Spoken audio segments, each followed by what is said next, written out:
Welcome to The Profile. This week we have a very special guest, Mr. Darren Reid. Well, thank you, Gary Dunn. Yep. Nice to see you again. Nice to see you too. After some time. I love your tie, by the way, Gary. Thank you. Did you know this tie is Toyota? Greg Kenny would love this because he does a Toyota ads. Apparently it's 2 humps, which You've I don't... only got 1 hump. Have I? Yeah. Where? There's only 1 hump. Oh, on the hump tie. On the camel. Oh, sorry. Look, we won't talk about... Budget cuts. Yes. Well, you know, have you enjoyed the canteen and the... Brilliant. And, I can't believe that you've got a chef that makes anything you want. Yeah, yeah. Unbelievable. And the producer looked after you, has made you feel comfortable. Producer? Yes. What's his name? Alan Simpson. Oh, that guy. Don't start me on that guy. Well, before we even start, because normally I say where were you born, but tell me what happened at the City Hotel with Alan Simpson many, many years ago. I got a gig at the City Hotel and Simo phoned me up and threatened me. Did he? That's not like him. That's not. Some reason he thought I wanted him to move nights and it wasn't on. No. Anyway, okay, sorry about that intro, ladies and gentlemen. It's late. He gave me an offer I couldn't refuse. Did he? Which was like, oh, we won't. You can't swear on this. We had 4 words to it. If you ever want to dance again. So he just hadn't seen how fast I could dance. So. Yeah, I've seen you, mate. Oh, you do that Yeah, thing. no, we were good. We buried the hatchet after that. Cool. I'm glad you're here, Darren. Yeah, nice to see you. Yeah. So where were you born? London. Yep. I was born in Perivale Hospital, which is actually Middlesex. Yep. Sounds weird. Which is about 9 miles out of London in Ealing, Greenford. Yep. Wembley Stadium, very close to Wembley Stadium. Yeah. And what instruments do you play? Do you play any instruments? No. Well, I tried. I remember when I first started in the band, I was learning bar chords, and I rolled up with a guitar, I slung it on my back, and the guy said, "Forget it." No, don't do it. And I really wanted to do it, but they just. And then I bought a saxophone, and I rolled up with that, and I'd learned a few notes, and I decided that I wanted to play that, and everyone was like, no, don't do that either. Don't do that. Just concentrate on the front. So I'm a front man of a band. Yeah, That's it. The Daren Reid band. I'm the front man. Yeah. So what was the turning point in your life that you, I mean, obviously you got kicked off the sax, kicked off the guitar and whatever else you tried to play. So I got kicked off everything. Hey, just sing, shut up. So did someone actually said, you can sing? Or how did that? My father was a musician, singer, entertainer in London. My mother could sing. Actually, I think everyone in our family could sing. Even my little sister had a hit album as well. So we're fortunate in the vocal sense. Yeah. It was just something that my dad really tried to discourage me because I spent my life with musicians laying on our floor. Our house was the practice room. My dad would go, hey, look who's in the lounge room. You know, that guy played with this one. But I don't know, he's just taking up space, you know. And the cigarettes, they had this big white horse ashtray, fags everywhere. It was like a pub. But it's like England's like that, isn't it? Everyone. So my wife watches Coronation Street every night. And, Enid Sharples. Everyone just jumps. Do you know who Enid Sharples is? Yeah, she was one of the major... one with the hairnet. Yeah. What a sponge she's long she gone was. because we're watching. We're watching episode 9,000 and something or other now. Wow. Seriously. Well, you know, like literally. What are you laughing at? But the Crossroads. Do you remember Crossroads? Yeah. He's going. My wife's going to kill you. I have to watch that every night, Mark. Crossroads, man. Yeah. We love Crossroads. Yeah. Eh? So do you remember their names? The Mortimers, wasn't it? Meg Mortimer. Yes. And the crippled sons. Wow. Misspent youth. But there's only 3 channels in London, right? So BBC One, BBC Two and ITV. Yeah. BBC Two, you'd watch documentaries. That's why you love David Attenborough, right? And ITV was all the sort of mainstream stuff. And BBC One was your, top of the pops on BBC One. Yeah. Let's get back to the show. Yeah, we digress. Yeah, we do. So your first band, Cuban Sons, in That's school. a school band, yeah. 1980. So I came out here in 79, and word had got around my dad was a singer and I was a singer, and the boys had a school band. Which school was this? Gosnells High School. Oh, okay. I went from London to Gosnells in Whoa. 24 hours. Wonder why I was confused. I went from the punk era, Sunday Morning Nightmare, I came home with shirt over Bogan my City. trousers, to AC/DC and Kiss. Wow. And people are like, he seems to have an issue. Yes. It was a fair colour change, let me tell you. Yes. So I roll up in Gosnells High School in a three-piece suit because my dad wanted me to make a good impression. Poor. I roll up there, I go to the back, everyone's smoking cigarettes at the back of the sprinkler thing on the Gosnells Oval, and they see me coming like Prince Charles. Yeah. And you can imagine after that, Oh, yeah. I never lived it down. No. Yeah. School band, they booed us. Yes. Hated us. I was singing Daddy's Home. Oh my God. Imagine that, Daddy's Home. Everyone was going. No, piss off, Reedy. You suck. Yes. Really bad, mate. Get off. So, does anything like that happen to you these days, or? Oh, sometimes. Sometimes. You suck, Reedy. Yes. Okay, so you moved to Sydney for 6 months in 1985. So I what? was in Sydney for a bit longer. Yep. I started playing. In those days you'd look in a newspaper, singer wanted, and I thought I'd have a crack. So I started doing a few of those leagues, clubs and Yep. stuff, and just very brief. And then I came back to Perth. Yeah.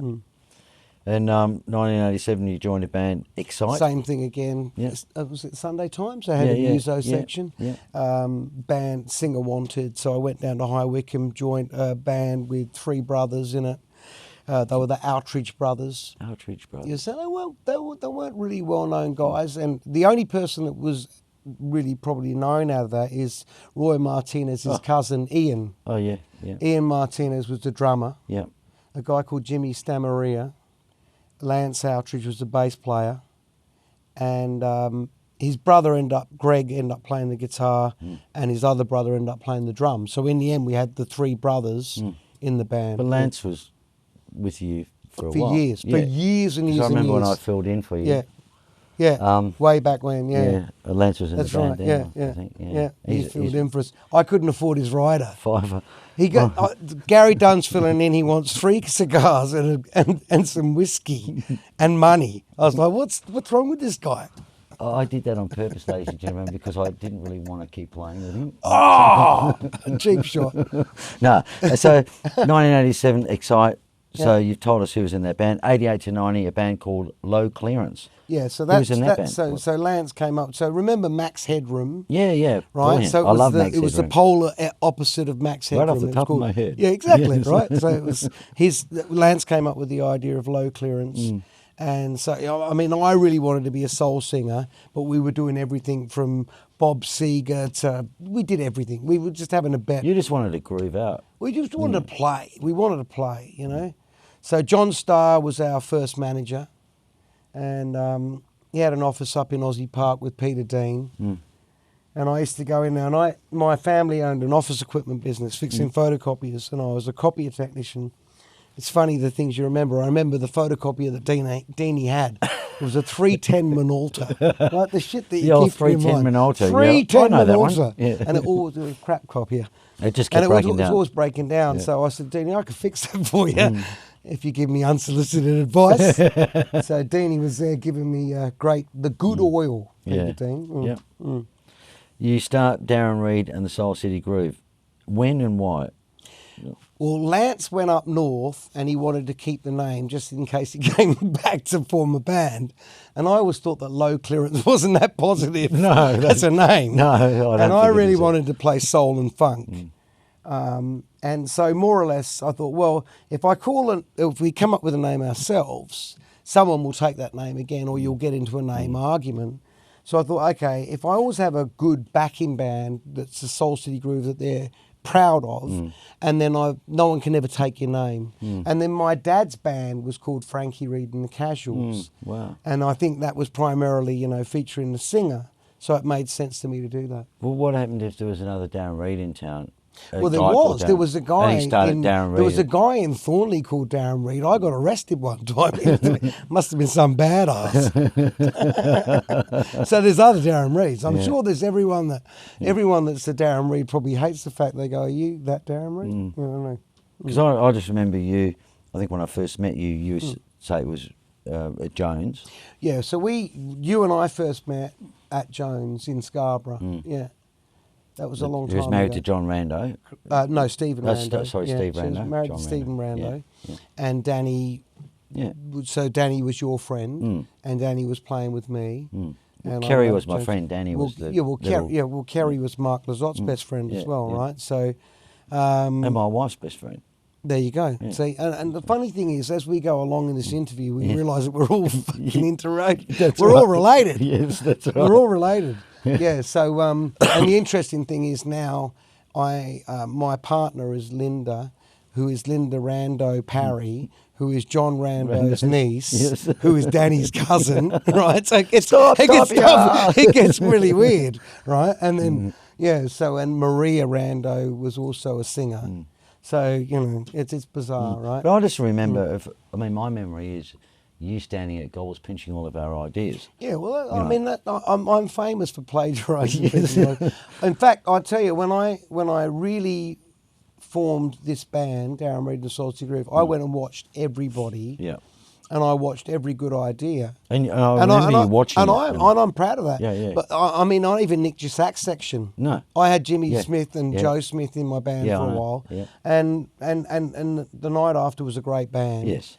Yeah. I think Paul Redman always makes a joke, you know, how bad I was, you know. No. Well, Paul just jokes. Yeah. A wonderful guy. And, yeah. You know. God bless you, Paul. Yes. But we were into that whole funk and soul groove thing. Very good. With Paul Redman and Michael Parks. Yeah. And then once we got rid of them, once you got rid of Redman. What a week it's been. No.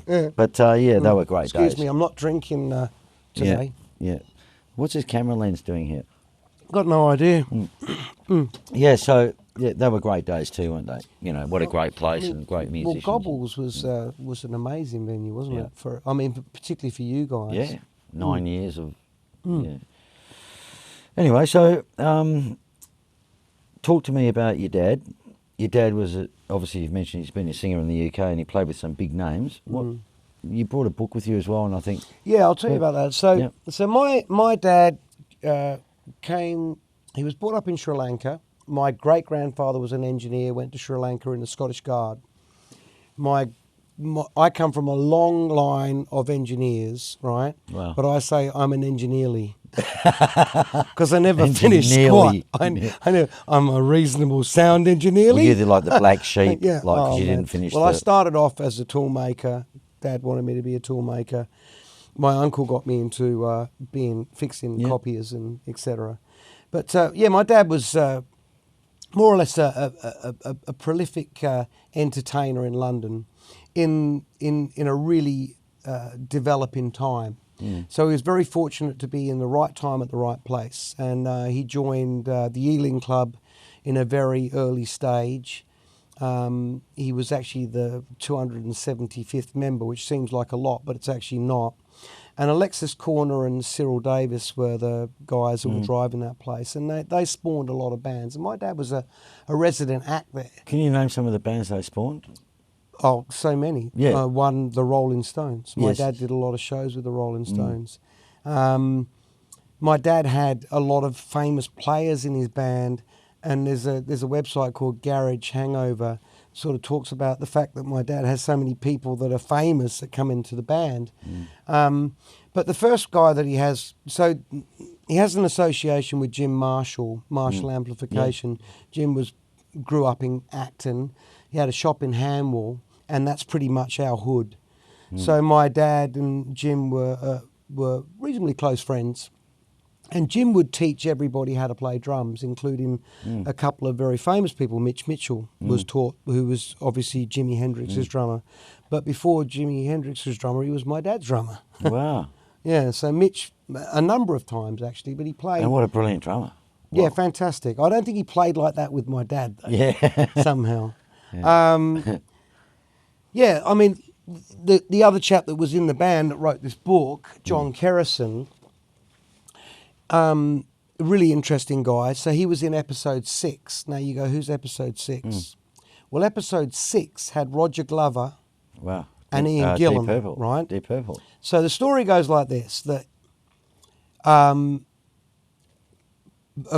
another guy that was in my band, Nick Simper, who was the original member of the original bass player of Deep Purple, and Richie Blackmore started the band. Right, so they go over to America and one thing and another, and the record company really sort of changes it, and they end up getting Roger Glover and Ian Gillan into the band. And that chap was in episode 6. Now, episode 6 were doing quite well, but unfortunately, Deep Purple were doing better, and Gillan and Glover go over there. Wow. Yeah. Interesting story. Fascinating. Yeah. So it's a pretty interesting heritage to have. So people say, how'd you get into music? Well, from the very day I can remember, from my earliest memories, we had a Marshall PA stack system in the hallway in a little house in London, and basically that PA would go in and out all the time.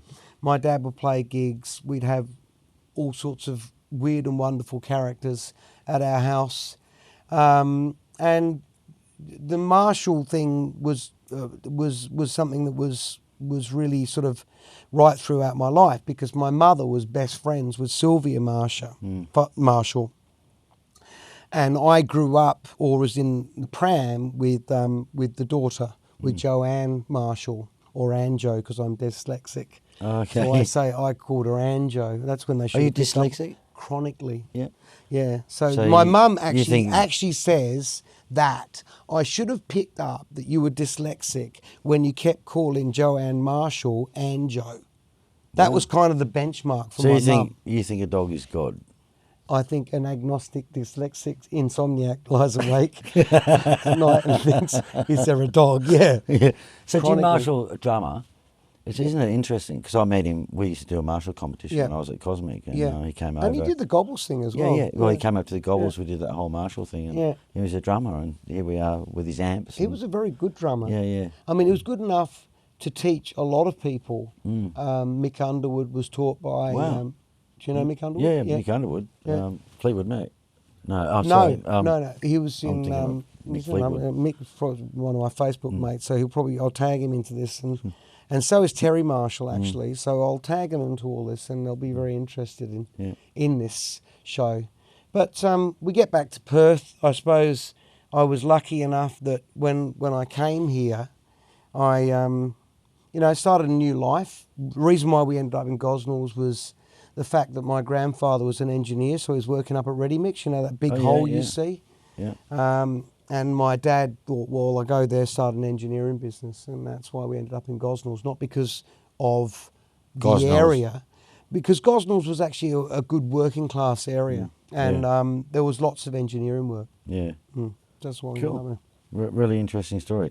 So you recorded an album of soul classics, and it says you sold the heaps. first album we did was called Global Groovin', and we wrote 4 songs, because in those days, and it's interesting, in London I'd never heard the phrase cover band ever. Like my dad, even the Rolling Stones, when he was playing all those They sort of played bands, all that American- they were all playing, yeah. everyone was playing American songs. Yes, I mean, exactly right. Georgie Fame, Gary Puckett, they all did covers. Everyone did covers, but I mean, I never heard cover band. Never. We had a real stigma here, covers, originals. Never. So anyway, the whole idea was when I started playing, everyone said, I'll drop a few originals in, originals. So I was like, okay. So we wrote some songs on this album. It was one of the first CDs out, actually. And it cost a fortune to make a CD as well. We recorded it at Jericho. Oh. Do you remember Jericho? Yeah. And we played 4 originals and whatever. And I did a version of Imagine, for God's sake. John Lennon, Imagine. But it was more like a fusion version. I'm not really proud of some of the things I've done, Gaz. I'd like to have I feel a like listen it's to a that. confessional. No, that's all right. It's okay, my son. All right. It's okay. No one else knows when you're confessing. Anyway, it doesn't go out to- I think we pressed 1,000 of them and we sold them, right? I don't know. They're Wow. probably doorstops or whatever. But what happened was I was playing down at the Gosnells Hotel in the front bar, and we were fortunate enough, believe it or not, the West Coast Eagles, Craig Turley and Peter Wilson came down, and they watched the show, and they went back and said to someone at O'Connor's, oh, you should see this band. Mm. So we ended up playing in this place in West Perth called O'Connor's. And that really went off for you, didn't it? Well, 9 years, full house, couldn't get in. Yeah. And really, we walked in there with a set of 802s aside. By the time we had finished, it was it was a massive setup. For those people in the audience, Bose 802s are about this big. Yeah, with a Jan's 600 amp. Far out. You know what I mean? Amazing, isn't it? And then it was just like, I get another 802. Oh, there's a sub. Oh, let's add that. Oh, we got now 6 subs and That's another reason why I didn't want to keep playing with Darren Reid, because he used to make me want to set the PA up. Everyone's got to set the PA up. I was used to walking in and plugging in. Well, that's kind of that's something that I always thought was a good idea, because after the Halcyon days that Alan Simpson enjoyed, right? All those, like the guys from Hookers. There was more than one. Wait, there was lots of hookers around then, but we had 10 people in our first few gigs we had Hollywood. a road crew and all that, and we got paid $14.75, right? I can remember the figure. It was $14.75 at the end of the night. And I went, well, this doesn't make any sense. Where's the money for advertising? Where's the money for this? We're never going to grow. So I came up with a lot. So we went and bought Rowan Goss. Do you remember Rowan Goss at Studio Music Centre? Yeah. I went and bought a PA. We all put $1,000 in and we bought this PA. It was an E-tone, 2 15s and a horn with a Jan 600. You got ripped off. Eh? $1,000 each? Hang on, wait, I'll tell you. In those days, shit was expensive. Yeah. And it was not a Soundcraft. It was something like it had a spring reverb and it went boing. You tapped it, it went boing.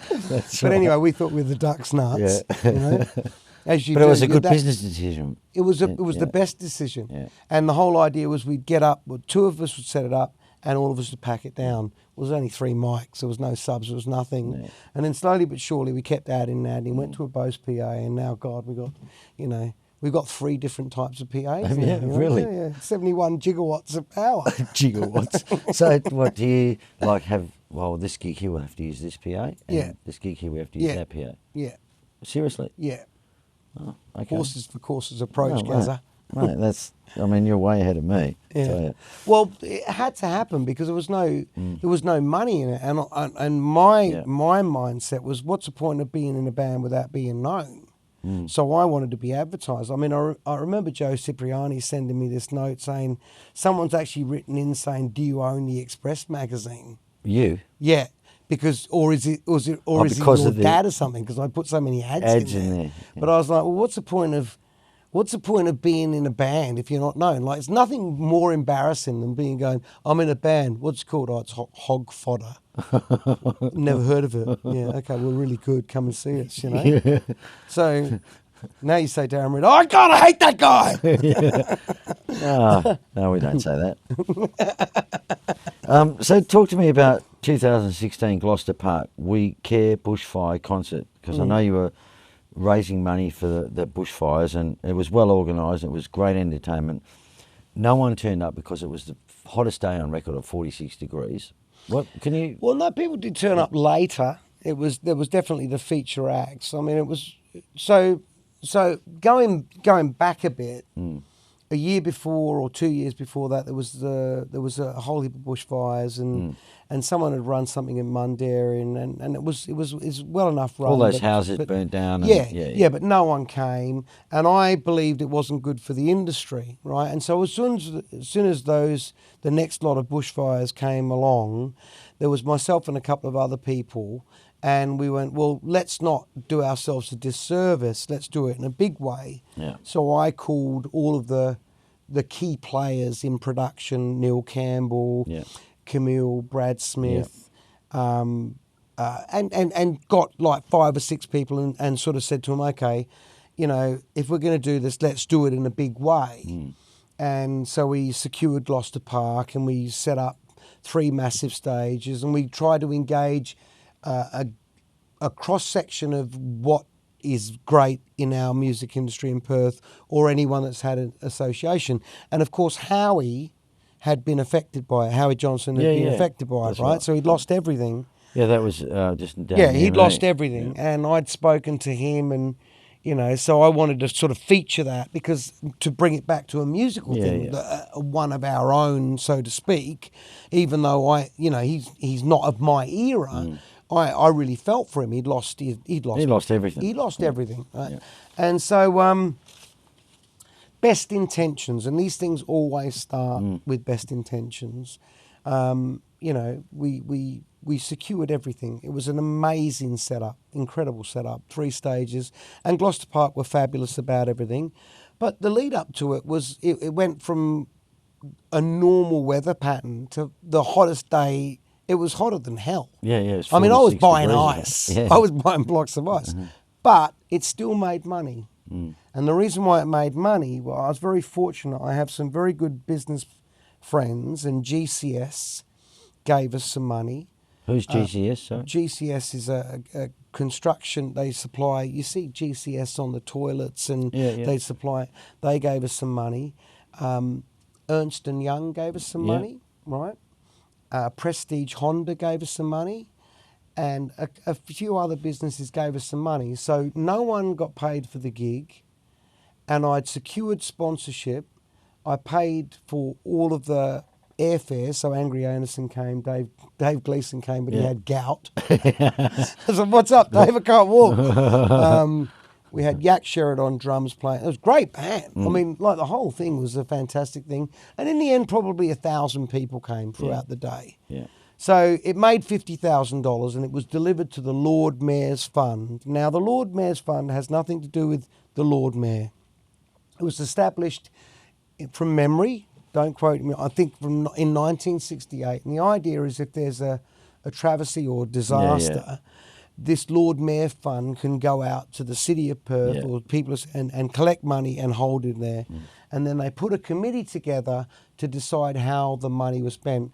Well, I'll tell you, I got so many phone calls from people, you know, they're not paying the farmers and they're not paying this, and the Lord Mayor. You know, I mean, I don't want to get into personalities. Yeah, I mean, Lisa Scafidi, to me, has done a lot of great things to Perth, for Perth, right? The rest of it, I'm not a politician. Yeah. Okay, so I don't get involved. Have you ever parked in Perth recently? I park in Perth a lot, and it's extortion. Yeah.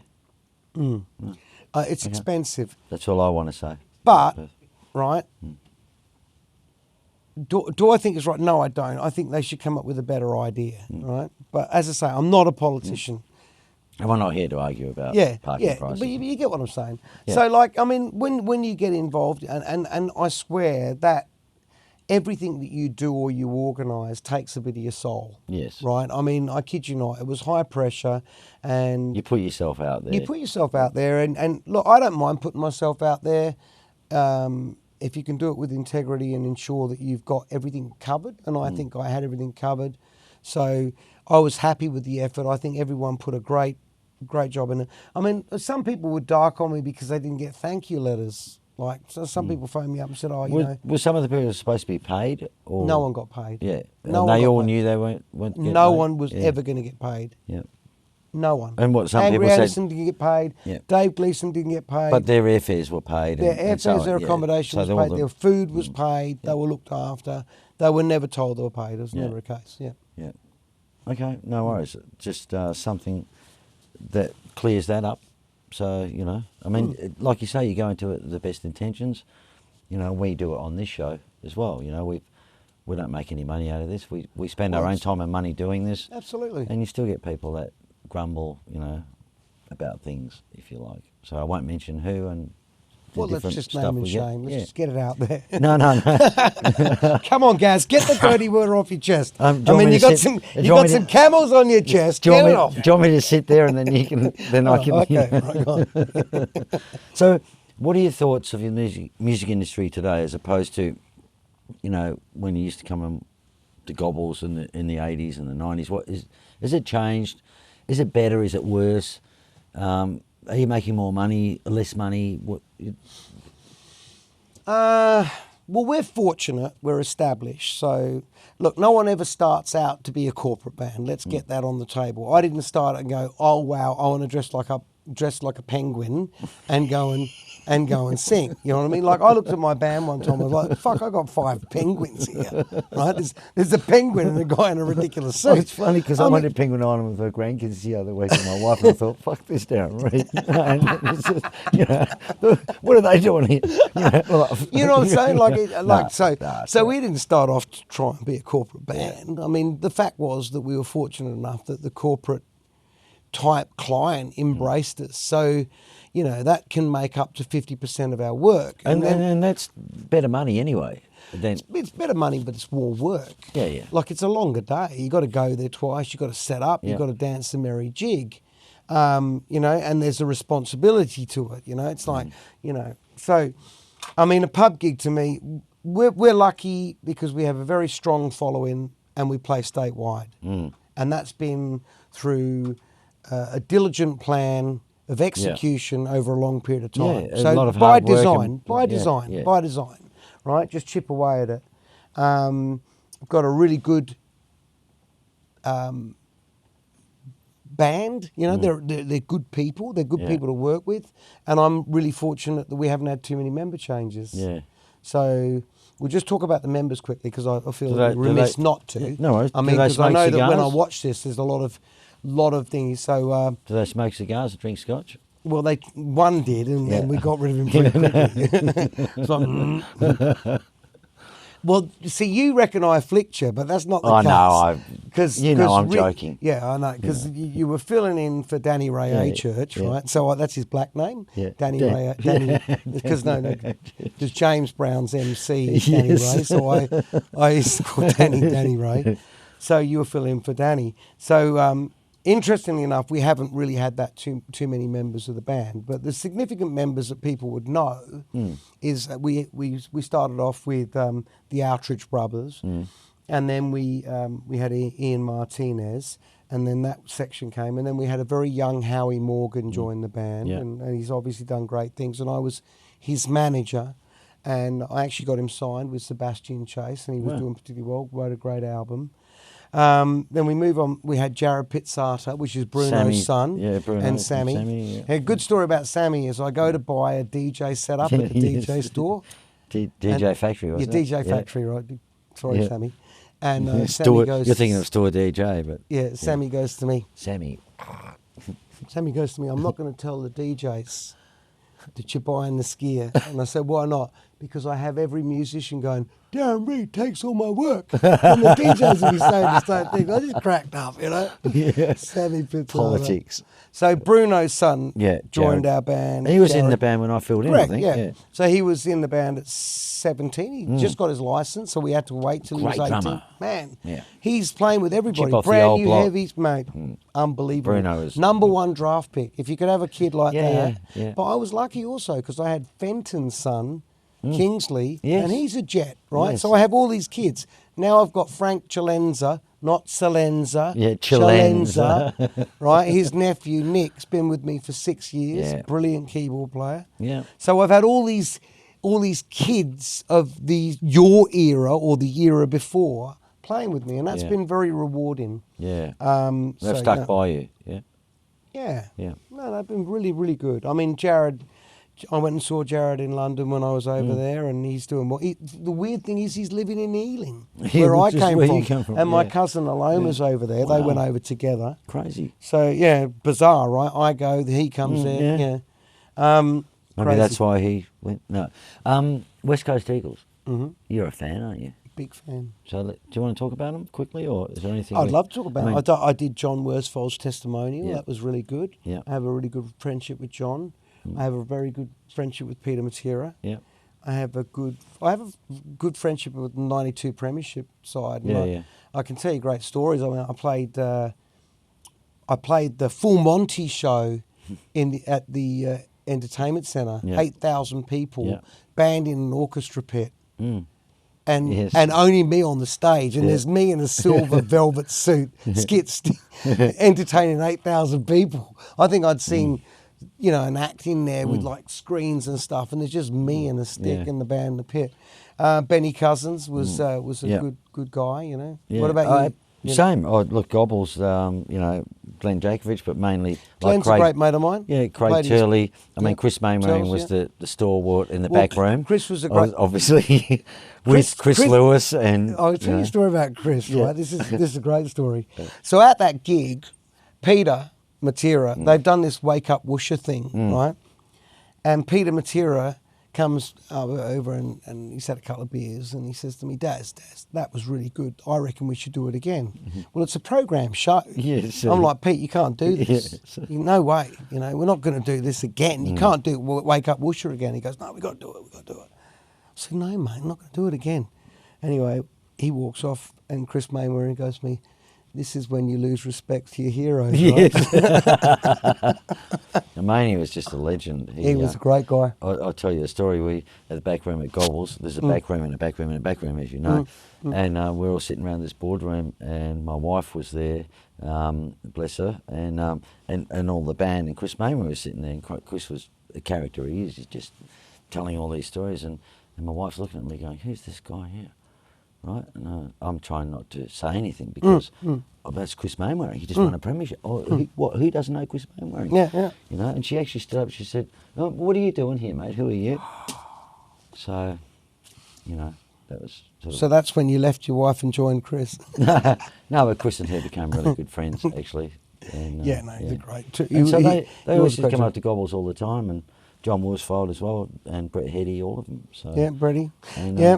it was great to have them there because they brought people in, and they were just great guys as well. They just in those days they could party. The funny thing is, I think even with musos or anyone that's really famous or whatever, or great sports person, you know, we're all just people, aren't we? Yeah.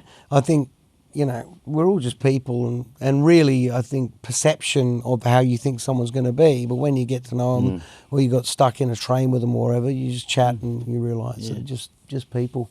Yeah. I'll tell you a funny story. One quick Please. funny story, No. right? So, I thought what some of the things you could add to your show. Giving him some tips. Alan, Hey, I need. Yeah, you want to write it down because Simo's just trying to say, cheeky bastard. Funniest gig you've ever done? You go. Well, I don't want to talk about it because it's going to incriminate me. I plead the Fifth Amendment, actually. Go on, you've got to have one. One cheeky story. It involves some pretty serious stuff. And it's not. Oh, spit it out, Gazza. Come on. Well, no, I can't. You tell me the funniest gig you've ever done. Okay, funniest gig you've ever done, Darren. Funniest gig. Well, I thought there's the horror stories. Okay, so I'll do the horror story. So John Starr was managing me, and he got this great gig for me, supporting Daryl Braithwaite, right? Not before John was Daryl's manager, on the Edge album. So it's the biggest album in the country, out at Hillary's Boat Harbour. And it was like, initially the crowd was going to be 5,000. They stretched it out and they made a bigger stage. And I was working for Ansett. So I put in a great band, right? I put in Joe and Jimmy Smith, 10-piece soul band with my cousin Amanda D, Yep. right? And, practiced up all this. Amanda, your cousin? Yeah. Wow. Yeah. Okay. Yeah. I told you we're all related. No, look. I am not your father. Yes. And anyway, so put this 10-piece band together, and I'm so pumped about this gig. And I'd watched this Madonna interview about how she got so fit and she didn't have to breathe through songs and all this sort of stuff. I'm going to get that fit. So literally, I was like from day to night running up and down the Ansett corridors, getting fit one thing, and I was going to be a machine. I wasn't even going to think about breathing and. Kill it, right? I was like, Iron Man. Anyway, so I roll up there and I saw Daryl on the side of the stage in sound check. I nearly knocked him off the stage. I said, hey, I'm supporting you. I nearly set him off the stage. Oh, really?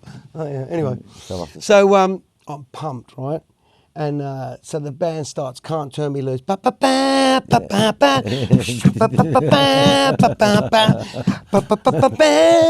I'm right on the side there. I'm pumped up, blood, everything. Anyway, I run on the stage. I've gone like this and I've gone bang. Slow motion. The mic goes up in the air, radio mic. And I've gone straight straight onto the back of the stage, and I can't breathe. And the mic's landed right next to my mouth, right? I kid you and you're not. going... Kevin Caton Yes. is Amanda's partner at the time. He's at the front row of the thing, right? I've looked over at Kate's. Kate's looked over at me, and I'm like, fuck. Can't breathe. And it's just because you were winded. the whole... I'm winded. Yeah. I'm trying to get up. And I get up, the whole audience has heard me, and I guess, like, you know, this is where you've got to kind of get over everything you've ever thought. You know what I mean? Because, like, it's just your worst nightmare. You've made a total crayfish of yourself. Yes. And you got to get up and you got to do it, you know? Yeah. Anyway, I got up, started singing. I could tell the audience was laughing, you know, obviously. You know, but got up. Anyway, during that show, some guy was at the front, kept yelling to Amanda, "Show me your boobs." Yeah. I thought he was talking to me. So I showed him my boobs. And Kevin Caton tells that story so great. Oh, my God. What was your worst? Oh, look, if you want to keep pushing me on it, look, it's probably going to embarrass me a little bit. Go on, I like it. There's a certain person that I can't mention. We went over to his place. We had a gig at the Dianella on a Saturday night. The Dianella? Yeah, hooker it was. Yeah. So Steve Letch and I go over across the road to this guy's place, and everyone goes, "Oh, have you tried acid?"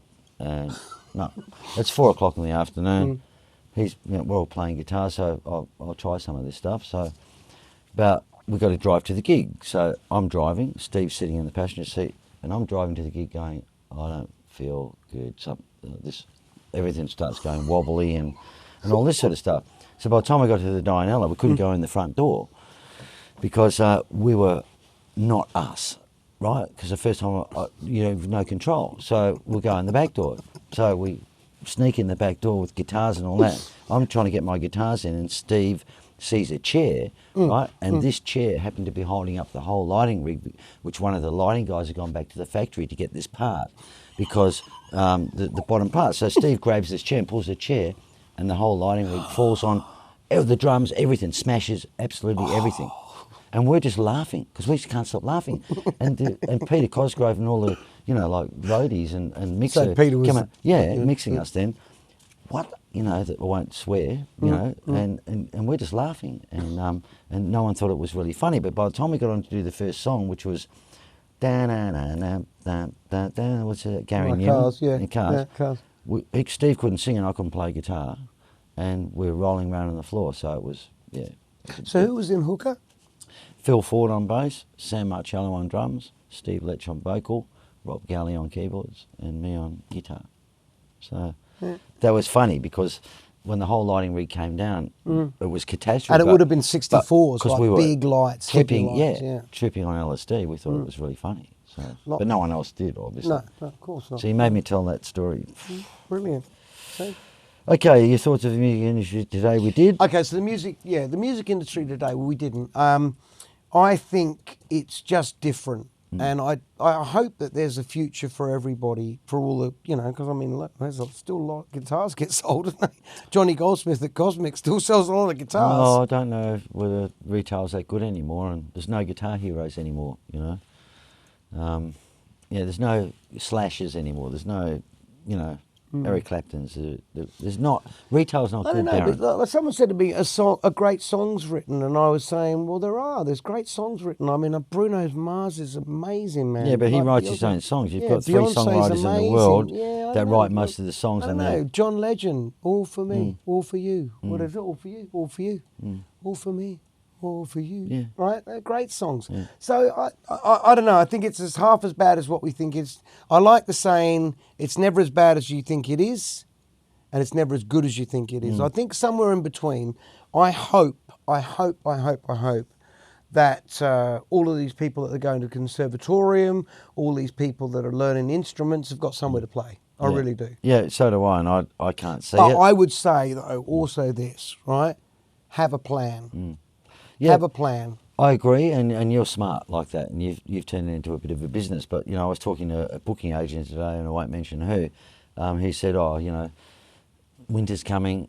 you know, Winter's coming. footy's on the TV, and you know they pay a lot for Foxtel. These hotels, they pay 40 or 50 grand a year, and they have to get their money back. So they get the people in by putting footy on the screens and advertising that rather than bands. So, and you've never done a duo or a solo or anything like that. I play in a duo these days, and yeah, you know, the screen's behind you and people are watching the screen, and I turn it off. yeah, well, you can't. But I do. I know what you're saying, right? But I don't know. Well, you're in a band, so yeah, I know, and purposely I'm in a band, right? So meaning that I don't compromise. I have a full band, and we do what we do, right? And that economically is tough sometimes because you've got 6 mouths to feed, plus administration, advertising, and et cetera, et cetera. And you've got to do that. You've got to crunch the numbers. So you've got to cross-subsidise. You've got to look at the idea of, you know, the corporate. So everyone's got to be reasonable about things. You can't be in a 6-piece band and expect $400 a night. No, it of course doesn't you happen. can't. It doesn't work. Yeah. And then you get your good and bad gigs, Yeah. right? You get your good and bad, and you go, okay, if this it's got to make sense over 52 weeks of the year, right? So you can't have like some sort of small-mindedness to being in a band. You're never going to get, you know, you've been in a band, you're never going to get what you get. I'm still in a band, duos. and I get the $200 a night, which the money doesn't mean anything to me anyway. No, and sure. the TV screens don't matter because it's a different thing. Yeah. But what I'm talking about is the solo and the duo things that everyone's been pushed into because there is no venues for big bands. So everyone's been pushed into this. But I see, this is where I think, right? Please. Okay, all right. Well, in my opinion, no one gave me anything, right? And all the venues that I work at, like the Empire never had a band on Friday night, right? I went there and I said to them, I reckon I can make this work over 52 weeks. You can have your ups and downs, but there's going to be opportunity. We've got 680 payers on New Year's Eve. You know, we have our quiet gigs where we have 140 people in there. We have our big gigs where we have 400 people in there, and they've got to ride the wave and they've got to work with it. Do they give you water? Is that all right? Well, soda water, they Well, soda water's okay at the they Empire? actually give us a drink rider. Can you tell us about that story and the soda water episode? Yeah, sure. Was that the Windsor or no? Or something? Well, yeah, it was the Windsor. Okay, so I've had a long association with the Windsor, and I've had a long association with Jeff Ogden. So there's no issue with Jeff Ogden or the Windsor. But it's just the soda water. No, they got a new manager. And we played the long weekend there, and they smashed it, absolutely smashed it. But in that period of time, my guys went up to get a drink, and the bar people said that you can't have any soft drinks or soda water. And I went and questioned him. He said, well, it's not you. He meant me. We'd give you soda water, this guy. And I said, but it is everyone else. In the band? Well, yeah. So I basically said, well, what was the motivational point for that? Well, I think, to a certain extent, I think it may have been a misunderstanding because I don't think he thought I was going to take it the way you did. Yeah, I got really insulted about it. No, and so you should have been. Yeah, it's I like think the so. musos. I think so. I the think so. musos I mean, look, play for a carton of beer. it's gone from like I mean, I get managing acts and managing concerts. I get extraordinary writers. I've had Rogue Traders. I've had all sorts of, you know. I've read through it and I'm like, there's only 4 of you. If you drink this, you're going to die. You know. Okay, when I played with you, I didn't see that. But anyway. Well, no, but what I'm saying is you wanted your 3 cigars and your whiskey, and I said, sure, right?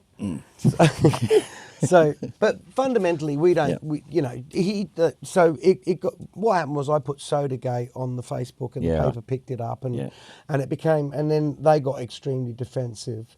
But really, it's just a way, it's a sign of the times, isn't it, right? Yeah, like, I mean, that's my the point. bands almost go in. So I think there's the economics of it all. Like if a band's doing the business, you can push the envelope. Yeah. If the band's not doing the business, you can't push the envelope. We were doing the business, but we weren't pushing the envelope. But it should be in your contract as well. You know. Yeah, well, we more or less said we had an agreement previously. I'll be brief. We had an agreement previously where we could bring our own drinks. You know, sort of like a very loose agreement. So yeah. So the future for Daren Reid and the Soul City Groove, what What is the future? Well, it's just more of the same. Yeah. We're always really well booked. We're going back up to Broome. We're going up to Karratha. We're doing Port Hedland. We're doing the whole state as usual. We cover the state over the year. We'll learn new songs. We'll play music that's now and classics and whatever, and we'll just entertain the hell out of everyone. Yeah. Cool. That's what I hope. Unless you know something I don't. Earliest influence by a musician or band? James Brown. Yeah. Other jobs? Open up the door, I'll get it myself. Best saying ever, right? Yeah. Best say ever. Yeah. Open up the door, get it myself. He's a groove king, isn't he? Well, it's just the fact, his ideology was that, like, nothing is external. He'd just go and get it himself. Yeah. So that's the point. Yeah. Yeah. So have you had other jobs throughout your life? Yeah. Started off as working as a fitter and turner, capstan, setter and operator. Went on to fix photocopiers, then sell them. Then I worked for Ansett. I did various jobs at Ansett, but I was mainly on the freight side, looking after large freight consignments. Very You have interesting a dog job. food thing or something? I started a pet food company called McDougall's Quality Pet Food. We had I was the big knob in pet food. And what, you still do that or not? Well, I was the sales and marketing manager for Tucker Time. Oh, right. I sold the business years ago, but everyone still jokes about it. Yeah, the big knob in pet food. Woof, woof. I work with an oil and gas technical training company. They're based in Aberdeen, and they build simulation models for gas plants. And I go around explaining to engineers what we can provide them. So that helped me with my engineering. So you always, even though music. Yeah, you've always done I something love else. business, Yeah, right? So I love the conversation. I love the fact, I love musicians. I love the conversation about music. I really do. You know, who's the best drummer in the world? I love that conversation, but I can only do it 20 times. So I like the strategic side of business.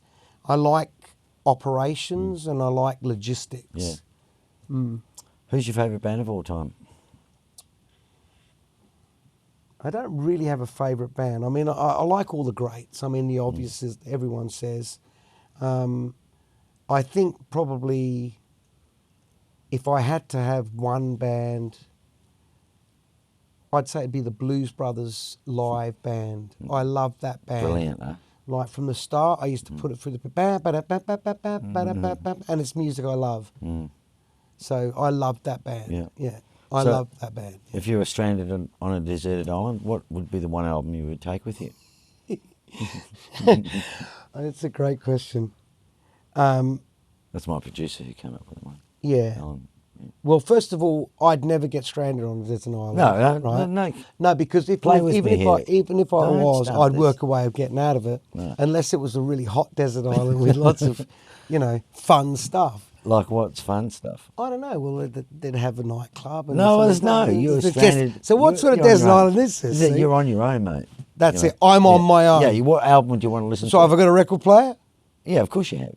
What sort of record player? Well, whatever. If you've got records or you've got a CD, you've got a CD player. Just come on. Right? I'm going to. All right, I'm going to pick one. What? The hard line according to Terence Trent D'Arby. Dancehall Sister, Wish Him Well.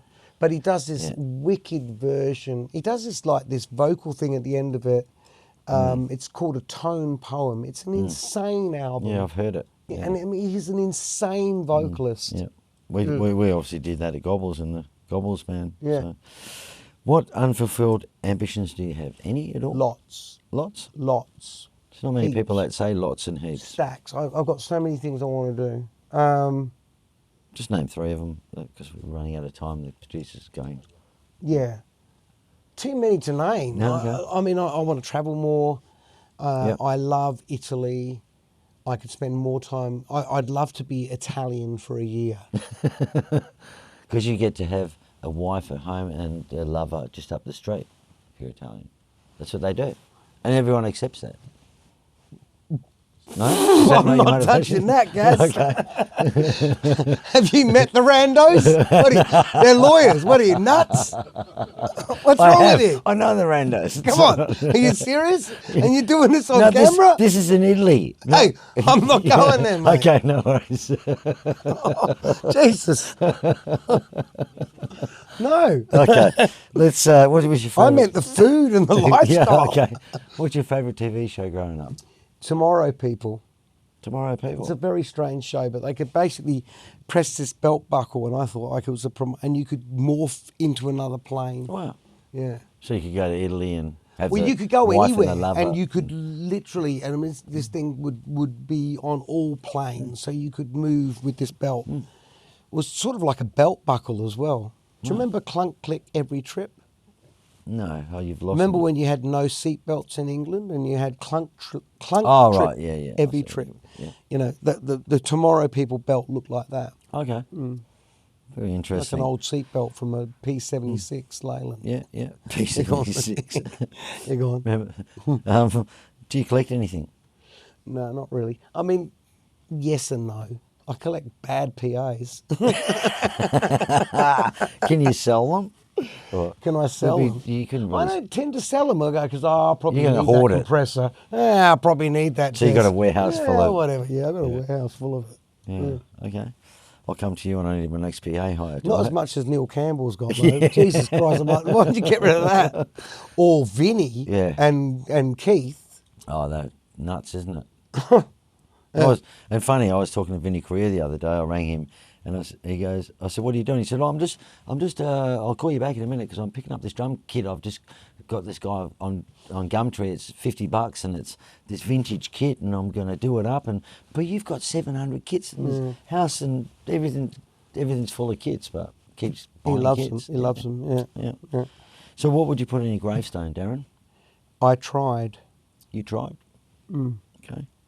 Is there anyone you may have forgotten to mention? Anything?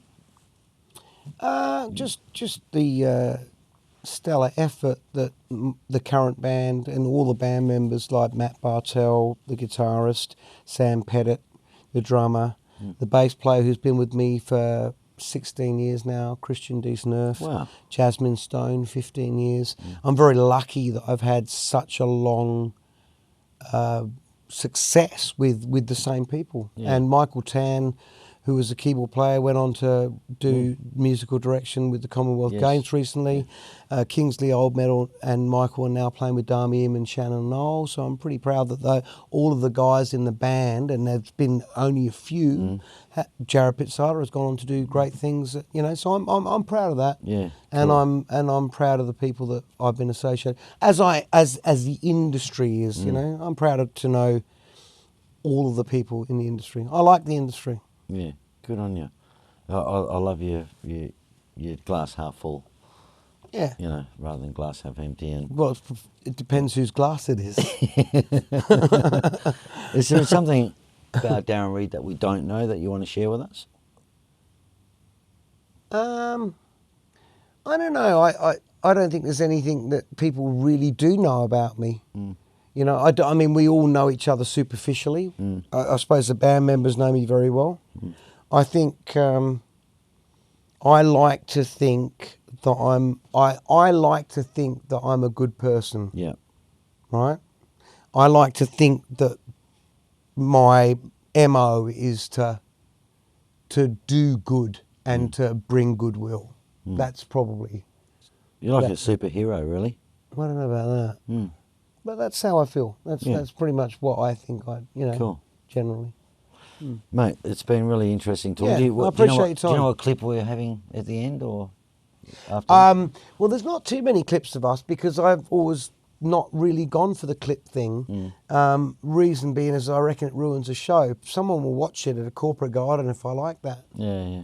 So I always thought, well, just limit what's on YouTube so they don't know what they're getting. They roll up. It's perfect foil. So we don't know what we're getting at the But end of this? there's Jenny Seaton, lovely lady, asked us to be on her show at 94, and that clip on YouTube it's humorous. It's like everything that's good and everything that's bad about what we've done. It's a little bit tacky. It's entertaining. I dressed the band. So, Yeah. you know, and like people watch it and it's retro now, but you never think you're going to be retro, do you? Because the whole thing goes full You circle. know, so and look, it's got that. It was one of the first percussion kits, so it's got the, you know, the percussion kit through it, and we overused it. You know, so it's I mean, it is what it is. Yeah. I mean, when you look back at old stuff, you cringe. Yeah. I look back at. I look at this, and I look at me interviewing people, and I can't watch it. I cringe. So I think it's hard to look at yourself. I think you've done a great job. I think all of you. I mean, this is a labour of love, and you know, I think you've all done a good job. Yeah. Well, acknowledge now. And it's a time capsule for those who are interested. But I always say this to everybody: remember, nothing's as significant. It's more insignificant. Yes. And we're all insignificant, and everything that we do is. We think it's significant, but really everything's insignificant, you know? Well, living 80 or 90 years on a planet that's millions of years old is pretty insignificant anyway, isn't you know, it? so like it's a nice thing. I hope my little boy watches this, you know, and goes, oh, what was that all about? What's your little boy's name? Jamesy, after Jamesy? James Brown. Jamesy, well, you know, how you going? Acknowledge Alan Simpson, I will. Mark Whitehouse, Yeah, thanks very much, Phil boys. Strawn. Appreciate They're it. legends. You know, They are nice people. Yeah, thanks for being here. It's My pleasure. We talked about all sorts of crazy stuff. We did. And Didn't stay on track. No, not at all. All right. That's the craziest interview I've done, I think. Yeah. Thank you so much. My pleasure. Yep. Thank you. Ladies and gentlemen, we'll see you next week. Thank you, WA. City Groove are a six-piece band with a dynamic difference. I've heard them rehearse and I can vouch for that. Their range of music caters to all tastes from the 50s and 60s to disco and top 40. Darren Reid is lead vocalist with band members Lance and Brad Outridge, Lewis Machado, Warren Whiteman and Dougie Rapp. You can catch Darren Reid and Soul City Groove 2nd and 3rd of March in Kalgoorlie if you're travelling down that way, the 4th at O'Connor's and the 5th at Navigators at Sorrento Quay. We're pleased to say they're with us this morning to brighten up your Monday with the Prince number, Kiss.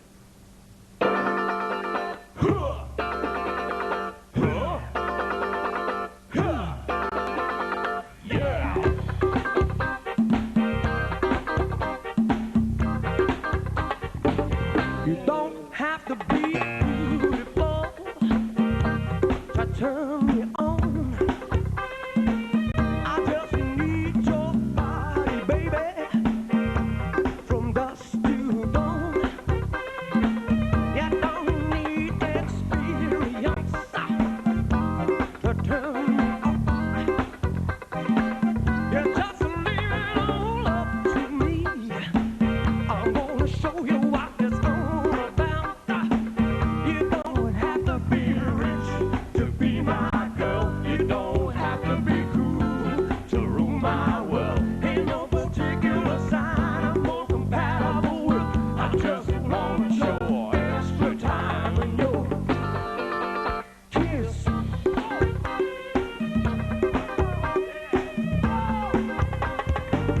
You got to know talk dirty, mama.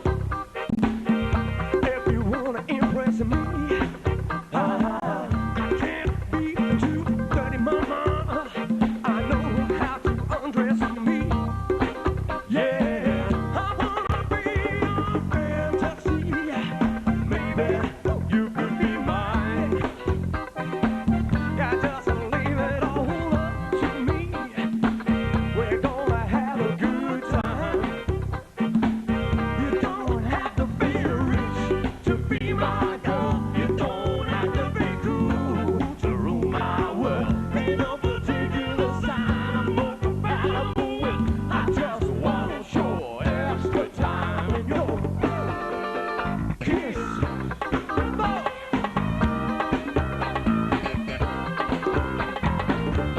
Think I wanna dance.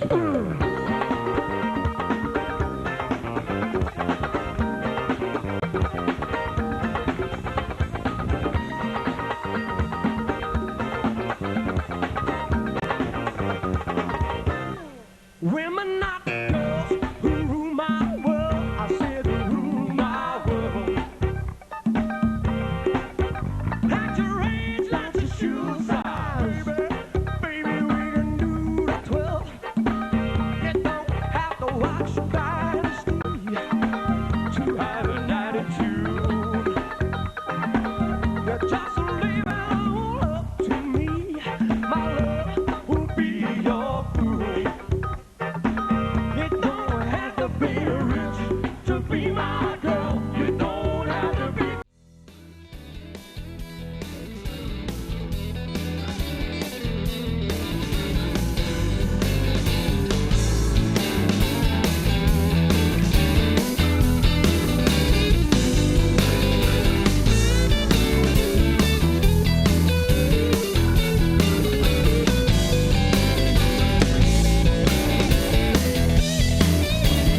At ProCopy, we can transfer audio to CD, make CD, DVD and Blu-ray copies, transfer video to DVD, Blu-ray or HD, digitise slides and photos and supply custom USBs. You can see more details at procopy.com.au or call us on 08 9375 3902 for more information.